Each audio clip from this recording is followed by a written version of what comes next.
Bonjour, vous écoutez l'épisode 95 de Change ma vie, le podcast qui vous donne des outils pour votre esprit. Je suis Clotilde Dussoulier, auteure, coach de vie certifiée et exploratrice de ma vie intérieure, et je partage ici les découvertes qui ont changé ma vie. Change ma vie est un podcast publié tous les jeudis et vous retrouverez les éléments et les ressources dont je parle sur le site changemavie.com. Abonnez-vous au podcast sur la plateforme de votre choix pour être notifié des nouveaux épisodes chaque semaine. Si vous aimez ce podcast, la meilleure façon de le soutenir est de laisser un avis 5 étoiles sur Apple Podcast ou sur la plateforme que vous préférez. Ça permettra à d'autres de le découvrir plus facilement. Cette semaine, je voudrais remercier Salia qui a laissé un commentaire en référence particulière à l'épisode qui s'appelle « Quelqu'un a aimé ». Salia a écrit « Cet épisode a résonné en moi dès les premières notes. Vos mots m'ont permis de débloquer une situation compliquée et confuse et d'envisager les choses d'une autre perspective dans mes relations. J'écoute un podcast chaque soir après une bonne journée de travail et je me sens plus légère émotionnellement et mentalement. Merci beaucoup Clotilde. » Et merci à vous Salia d'avoir écrit ce commentaire. Et donc si vous n'avez pas encore écouté l'épisode dont elle parle, qui s'appelle « Quelqu'un a aimé », vous pouvez le faire aujourd'hui. Le sujet que j'aimerais aborder avec vous aujourd'hui, c'est un sujet qui, je suis sûre, vous fait très envie. C'est le sujet de la honte. Et ce qui serait d'une certaine façon l'inverse de la honte, c'est la vulnérabilité. Donc, pour remettre les choses dans le contexte, comme on le fait toujours, la honte, c'est une émotion. C'est une émotion assez primaire dans le fonctionnement de l'être humain. Et c'est une émotion qu'on ressent quand on pense qu'il y a quelque chose qui ne va pas chez nous, quelque chose qui n'est pas acceptable, qu'on n'est pas aimable, c'est-à-dire qu'on n'est pas digne d'amour. Donc la honte, c'est une émotion qu'on crée pour nous-mêmes quand on observe un élément de nous-mêmes, de notre corps, de notre comportement, de notre expérience, de nos actions, et que sur la base de cet élément factuel qu'on constate, on en conclut que c'est nous tout entiers qui ne sommes pas acceptables, et ça c'est la deuxième partie de la proposition qui crée la honte, c'est que si les autres autour de nous sont au courant, si les autres savent ça de nous, donc de notre apparence physique, de notre caractère, de notre tempérament, de nos actions, de notre expérience, alors eux aussi trouveront qu'il y a quelque chose qui ne va pas chez nous, qu'on n'est pas acceptable, qu'on n'est pas aimable, c'est-à-dire aimable, digne d'amour, et que donc c'est la mort sociale. Et c'est vraiment pour ça que cette émotion de honte, c'est une émotion qu'on ressent de façon aussi forte, et c'est pour ça que c'est une émotion qui est aussi désagréable pour nous. C'est-à-dire qu'en fait, la honte, c'est le pendant émotionnel, d'une certaine façon, de l'émotion de peur, qui est la peur de la mort physique. La honte, finalement, c'est la peur de la mort sociale. Et si on se remet dans le contexte de l'évolution de l'être humain en tant qu'animal social, animal vivant dans le confort et la sécurité d'une tribu, d'une communauté, l'être humain a un besoin primaire de ressentir de l'amour, de la connexion et d'être rassuré sur son sentiment d'appartenance à la tribu, parce que de façon tout à fait concrète, dans les tout débuts de l'évolution de l'être humain, si effectivement il était révélé à la tribu quelque chose de nous qui n'était pas acceptable, à ce moment-là, on allait être pas accepté de la tribu ou de la communauté et rejeté de la tribu ou de la communauté, il aurait été très difficile de survivre. Donc c'est intéressant toujours sur ces émotions qui représentent quelque chose de très primaire dans l'évolution de l'être humain, de comprendre dans un premier temps pourquoi est-ce que la partie qui est encore primaire dans notre cerveau la ressent de façon aussi forte, de façon aussi impérieuse et à quel point ça nous envahit et ça peut nous paralyser, ce sentiment de honte. Donc dans nos situations plus contemporaines, la honte, elle peut survenir sur différents sujets. Donc ça peut être, on peut ressentir de la honte au sujet de nos capacités intellectuelles, c'est-à-dire se dire par exemple, je ne suis pas assez cultivée et donc dans certains contextes, avoir honte de ne pas connaître un écrivain, de ne pas connaître un musicien, de ne pas savoir quelque chose sur l'histoire du pays dans lequel on a grandi. Et donc le raisonnement intérieur, c'est les autres savent ça, moi je ne sais pas. Et donc si je ne sais pas, ça veut dire que moi tout entière, il y a quelque chose qui cloche avec moi et donc je vais ressentir de la honte. Donc c'est un sentiment d'infériorité et d'inacceptabilité. On peut ressentir de la honte au sujet de particularités physiques, c'est-à-dire qu'on peut se dire par exemple qu'on trouve que la forme de nos genoux, que la cellulite qu'on a sur les cuisses, que la forme de notre nez, la forme de nos oreilles, l'état de la peau de notre visage, par exemple si on a de l'acné à l'âge adulte, on peut en ressentir de la honte parce qu'on peut se dire ce n'est pas acceptable, ma peau est dans un certain état qui moi ne me plaît pas, pour moi c'est affreux et donc j'en conclus que les autres, s'ils voient l'état de ma peau, vont trouver aussi que c'est affreux et ne vont pas m'accepter, ne vont pas m'aimer, vont trouver que je ne suis pas digne d'appartenir à leur tribu ou leur communauté. Donc ça peut être de la honte qui se manifeste sur une particularité physique. On peut avoir de la honte qui se manifeste au sujet d'une particularité de caractère. C'est-à-dire qu'on peut remarquer de soi un type de comportement ou un type de réaction et en ressentir de la honte en se disant ce n'est pas moralement acceptable. Je remarque que dans tel ou tel type de circonstances, je réagis d'une certaine façon. Par exemple, on peut se juger égoïste ou on peut s'apercevoir qu'on a une tendance à avoir envie de profiter d'une situation et on juge nous-mêmes que c'est malhonnête, mais pour X ou Y raison, c'est quand même quelque chose qu'on fait. Et on en ressent de la honte parce qu'on se dit, ce n'est pas normal que j'ai ces pensées, que j'ai ces tentations, que j'ai ces impulsions. Et si les autres le savent, ils vont trouver aussi que ce n'est pas acceptable, que c'est intolérable, que c'est moralement répréhensible, et donc on va en ressentir de la honte. Un dernier axe sur lequel on peut ressentir de la honte, c'est au sujet d'expériences passées. Donc on peut imaginer par exemple avoir été victime d'une agression sexuelle par exemple, et se dire à partir du moment où, c'est-à-dire en tirer soi-même la conclusion que si on a vécu ça, c'est qu'il y avait quelque chose qui clochait chez nous, c'est-à-dire qu'on peut se dire j'aurais dû faire X ou Y, ou si ça m'est arrivé, c'est d'une certaine façon parce que j'étais comme ci ou parce que j'étais comme ça. Donc on en tire sur nous une conclusion qui est négative et on se dit si les gens sont au courant de cette chose qui m'est arrivée, alors ils vont eux aussi trouver que je suis entachée par cette expérience ou que si cette expérience m'est arrivée, c'est qu'il y avait un problème avec moi et donc on en ressent de la honte. Avec ces différents axes, j'ai probablement couvert peut-être un sujet sur lequel vous-même, dans vos situations de vie, vous ressentez de la honte au sujet de quelque chose qui vous concerne. Ce qui est vraiment important à savoir au sujet de la honte, c'est que c'est une émotion, comme on le dit souvent sur ce podcast, en fait, toutes nos émotions sont un carburant pour nous. C'est-à-dire que toutes les émotions qu'on ressent, elles ont pour fonction de nous conduire à un certain comportement. C'est-à-dire que toutes les émotions qu'on ressent, elles ont d'une certaine façon un but pour nous. C'est-à-dire que quand on ressent de la honte, par exemple, le but de la honte, le but du carburant émotionnel de la honte, c'est de nous conduire à nous cacher. Parce qu'en fait, si c'est tout à fait logique quand on y réfléchit, c'est que la honte, elle se présente quand on pense qu'il y a quelque chose de nous qui est inacceptable et que si les autres qui nous entourent et la tribu à laquelle on a envie d'appartenir, si ces personnes-là s'en aperçoivent, alors on sera éjecté de la tribu. Donc la honte sert à nous signaler qu'il y a quelque chose chez nous qui est potentiellement inacceptable et ce qu'elle sert à faire, c'est à nous inviter à cacher ce qui est honteux, à cacher ce qui est inacceptable, à cacher ce qui risque de servir de prétexte à notre expulsion de la communauté ou de la tribu ou de la famille ou du groupe d'amis ou de l'entreprise ou de l'équipe. Vous mettez derrière cette idée de tribu ce qui correspond à votre situation. Donc quand on ressent de la honte, on est très fortement incité à cacher cet élément qu'on trouve honteux. Et cette impulsion de cacher est vraiment très forte.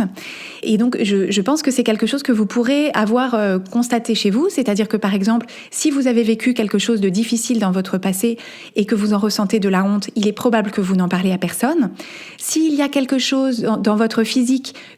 pour lequel vous ressentez de la honte, donc la peau de votre visage ou vos oreilles ou la cellulite sur vos cuisses, il y a de fortes chances pour que vous soyez très motivé pour mettre du fond de teint, pour vous laisser pousser les cheveux, mettre une casquette et ne jamais vous mettre en maillot de bain. Donc ça, c'est quelque chose que vous pouvez simplement, dans un premier temps, observer, c'est-à-dire reconnaître cette émotion de honte, reconnaître que cette émotion de honte survient parce que vous pensez qu'il y a quelque chose de vous qui est inacceptable, qui va conduire à ce que vous ne soyez plus accepté par les gens qui aujourd'hui vous acceptent, ou qu'à l'avenir vous ne soyez pas accepté des gens auprès de qui vous avez envie d'être accepté. Donc reconnaître l'émotion, reconnaître les pensées qu'il a créées au sujet d'une particularité que vous avez observée chez vous, et reconnaître aussi cette impulsion de la honte qui vous conduit à cacher cet élément, cette expérience, cette particularité que vous observez chez vous. Alors, la précision que je veux apporter au détour de cette phrase, c'est que ce que vous percevez, vous, comme étant inacceptable chez vous, ça n'est qu'une pensée. C'est-à-dire que si vous pensez que la forme de vos oreilles vous rend inacceptable, en fait, c'est juste la pensée que vous avez. C'est-à-dire que vous mettez une certaine valeur à la forme des oreilles, à l'angle que font vos oreilles entre l'arrière de votre crâne et le pavillon de votre oreille. Et vous en tirez la conclusion que c'est moche et qu'il y a des gens qui vont se moquer de vous. Ou, voilà, vous avez sans doute dans votre passé des preuves qui vont dans ce sens-là, etc. Mais pour autant, ça reste une pensée, ça reste une opinion. Et donc, c'est très important de prendre de la perspective par rapport à ce que vous supposez qu'on pourrait penser de vous, de vos oreilles, de vos expériences passées, de vos capacités intellectuelles, etc. En vous disant, pour l'instant, c'est ça que je pense pour moi, et c'est ça que donc je projette sur les autres personnes, mais il y a de fortes chances pour que ce ne soit pas une opinion, c'est-à-dire que ça n'est qu'une opinion, ce n'est pas factuel, c'est-à-dire qu'il y a plein de gens qui se sentent très bien avec les oreilles qu'ils ont, avec la cellulite qu'ils ont, etc., et qui sont tout à fait bien dans leur basket, dans leur communauté. Il y a des gens que ça ne dérange absolument pas la forme de vos oreilles, donc c'est simplement de prendre un petit peu de légèreté par rapport à, de distance, pas forcément de légèreté, c'est peut-être un peu tôt, mais un peu de distance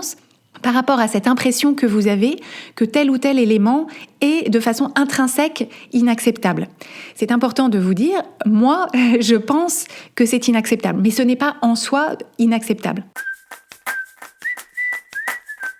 L'antidote à la honte et à ce désir de cacher ce qui vous paraît inacceptable chez vous, c'est le courage et la vulnérabilité. C'est-à-dire que quand la honte est une émotion qui nous invite à nous cacher, le courage et la vulnérabilité consistent à se dire, eh bien, au contraire, je ne vais pas cacher cette chose, je ne vais pas cacher cette vulnérabilité, je ne vais pas cacher cet élément de moi. Je vais, dans un contexte qui me paraît sûr, dans un contexte dans lequel je peux arriver à trouver ce courage, je vais au contraire l'exposer à la lumière du jour. Et c'est en ça que consiste la vulnérabilité. Donc le travail sur la honte et la vulnérabilité est vraiment porté par une chercheuse américaine qui s'appelle Brené Brown. Donc Brené, ça s'écrit B-R-E-N-E comme René, mais avec un B devant, et Brown comme la couleur marron en anglais. Donc Brené Brown est vraiment la chercheuse américaine qui s'est penchée de la façon la plus médiatique et médiatisée sur ces mécanismes de honte et sur ce qu'elle appelle la vulnérabilité en face. La vulnérabilité, ça consiste à s'avancer à la lumière. Donc, je précise que c'est la lumière que vous aurez choisie. Je ne vous propose pas nécessairement de prendre une page dans le monde pour dire tout ce que, pour révéler au monde entier tout ce que vous savez de vous qui vous paraît honteux, mais de choisir une lumière sous laquelle vous arrivez à développer le courage d'exposer ces choses à une personne en qui vous pouvez avoir confiance pour vous habituer à mettre au jour ces choses que vous ne trouvez pas acceptables ou que vous trouvez honteuses, parce que la honte se dissout à la lumière. La honte se dissout à la lumière du regard de quelqu'un en qui on a confiance et du regard de quelqu'un auprès de qui on peut s'ouvrir de nos imperfections, de nos fautes, de nos vulnérabilités justement, du fait qu'on n'est pas parfait, qu'on est juste un être humain avec des failles, avec des erreurs, avec des expériences difficiles, avec des choses physiques qui ne rentrent pas dans les canons ou dans les standards de la mode, et se proposer dans un contexte dans lequel on peut développer ce courage à se frotter au regard d'un autre être humain qui peut-être, dans un premier temps, pourra avoir une opinion qui va dans notre sens, mais s'habituer à s'exposer à ce regard, à s'exposer à cette discussion pour développer en fait le courage de se présenter tel qu'on est, de dire ce qui est vrai pour nous, même ce qui est difficile, Et en fait, ce qu'on remarque, c'est 2 bénéfices à ça. Donc, la démarche que je vous propose d'emprunter, s'il y a des choses à votre sujet sur lesquelles vous ressentez de la honte, c'est de réfléchir dans votre entourage. Alors ça peut être un entourage physique ou ça peut être un entourage virtuel dans le cadre d'un groupe de parole, d'un programme de coaching comme celui que je mène, de vous dire, en fait, cette honte que je ressens, elle me conduit à me cacher et je vois bien que tant que je cache cette particularité, j'entretiens mon impression de honte puisque j'entretiens ma thèse qu'il faut que je cache cette chose pour pouvoir continuer à fonctionner dans la société. Et le problème que ça crée, c'est un problème de déconnexion de soi parce qu'en fait, on s'envoie tous les jours le message que cette particularité ou ce trait de caractère est inacceptable. Et par ailleurs, on ne se sent pas non plus connecté aux autres parce qu'on a l'impression de présenter aux autres une version censurée ou modifiée ou falsifiée de nous. Et donc même quand on a l'impression d'être accepté des autres, en fait, au fond de nous, on sait qu'on n'est pas accepté pleinement puisqu'il y a cette chose qui nous paraît affreuse et terrible qu'on n'a pas présentée et on entretient l'idée que si un jour les gens étaient au courant, à ce moment-là, tout serait remis en question. Donc l'approche que je vous propose, c'est de trouver un contexte dans la vraie vie ou de façon virtuelle, avec des personnes que vous connaissez ou au contraire des personnes que vous ne connaissez pas. C'est à vous de trouver le contexte dans lequel vous pouvez développer ce courage, le courage d'aller au devant de votre honte en vous disant « je vais essayer » de dévoiler cette chose, je vais essayer d'aller à travers ma honte vers ma vulnérabilité, vers le courage de la connexion et voir ce qui se passe. Et en fait, le premier bénéfice de ça, c'est que ça vous permet de reprendre les commandes de votre histoire. C'est-à-dire que ça vous permet de décider la façon dont vous avez envie de présenter les choses qui vous concernent, vos expériences passées, vos actions, votre vision des choses, vos traits de caractère, vos traits physiques, et de reprendre les commandes sur cette narration que vous en faites, sur la place que vous avez envie de lui donner dans votre vie. Et vous vous habituez à la présenter aux autres et à accueillir leur éventuelle réaction, positive ou négative, en étant dans votre équipe et en vous disant « Eh ben voilà, moi je suis comme ça, je suis un être humain, comme tous les autres êtres humains, j'ai des imperfections, j'ai des fautes, il y a des choses dont je ne suis pas fière, il y a des choses dont j'ai honte, mais le seul moyen pour moi de m'améliorer, soit dans le sens de l'acceptation de moi, soit dans le sens d'être une meilleure version de moi que je ne suis aujourd'hui, c'est de mettre ces aspects de moi à la lumière du jour et de me proposer de cheminer dans le bon sens pour moi. Et il y a une expression américaine qui est souvent utilisée dans le domaine du développement personnel que j'aime beaucoup qui dit « What you don't own owns you ». Donc, en fait, en anglais, le verbe « to own », c'est à la fois en français le verbe « assumer », c'est-à-dire le fait d'assumer la personne qu'on est, d'assumer ses actions, etc. Et « owning », c'est aussi posséder. Donc, en fait, ce que cette expression-là veut dire, donc « What you don't own owns you », c'est ce que vous n'assumez pas vous possède. Et donc ça retranscrit bien cette idée que toutes les choses de vous que vous n'acceptez pas pleinement, que vous n'êtes pas prêt à présenter au regard des autres en étant tranquille avec ces particularités, les bonnes comme les mauvaises, en fait, toutes ces choses, finalement, vous êtes sous leur domination, vous êtes sous leur possession parce que ce sont elles qui commandent, ce sont elles qui vous dictent vos actions et ce que vous pensez de vous. Donc ça, c'est le premier bénéfice. Le premier bénéfice, c'est de se défaire de la honte qu'on ressent et de reprendre les commandes de notre histoire. Et le deuxième bénéfice qui, à mon sens, peut aussi être très motivant et qui l'est en tout cas pour ma part, c'est que en faisant ça, en se proposant d'amener à la lumière du jour des particularités ou des sujets sur lesquels on ressent de la honte et se proposer d'en parler simplement avec courage et vulnérabilité pour partager ça et pour trouver la connexion en fait avec les autres à travers ces choses dont on n'est pas fier, en fait, ça nous permet de devenir un agent du changement parce que ça permet de donner aux autres, à nos interlocuteurs, l'exemple de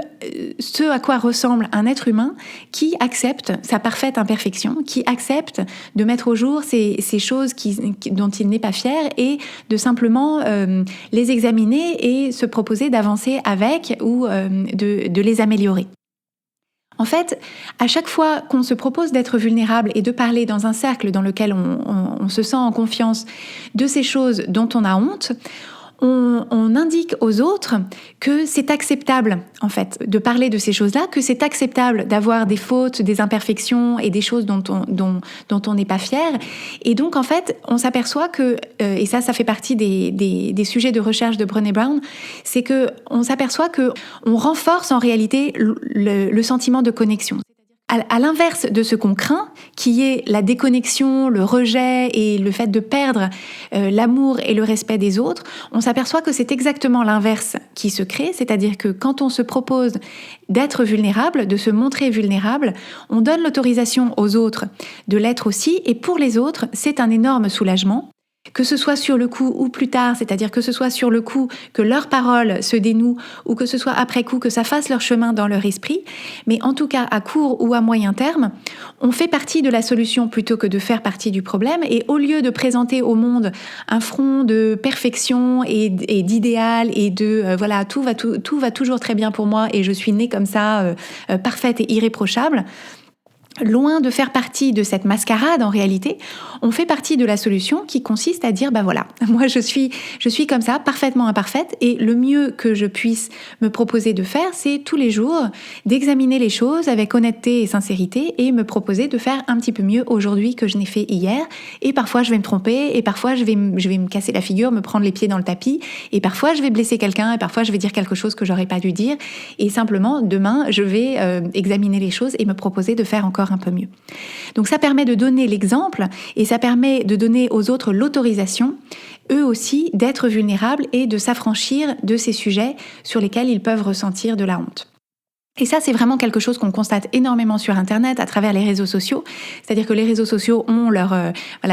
inconvénients là-dessus, mais c'est vrai que ça libère énormément la parole, aussi bien en termes d'expériences passées douloureuses que d'apparence physique, avec tous les mouvements de body positivity, où des femmes montrent des photos de leurs cuisses sans retouche, ou des femmes font des selfies de leur peau, du visage, avec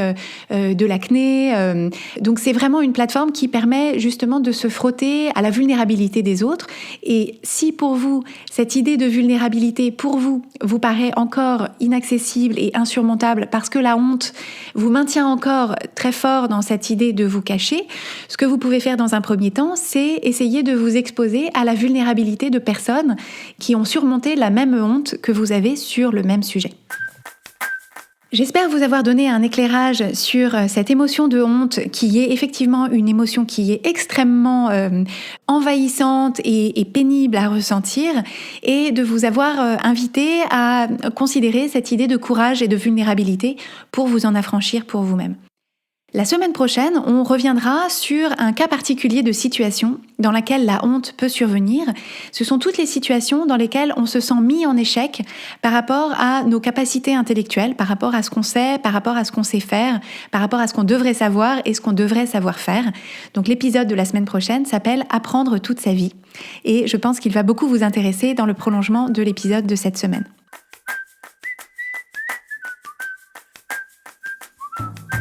Si vous aimez Change ma vie, vous allez adorer Change ma vie mode d'emploi.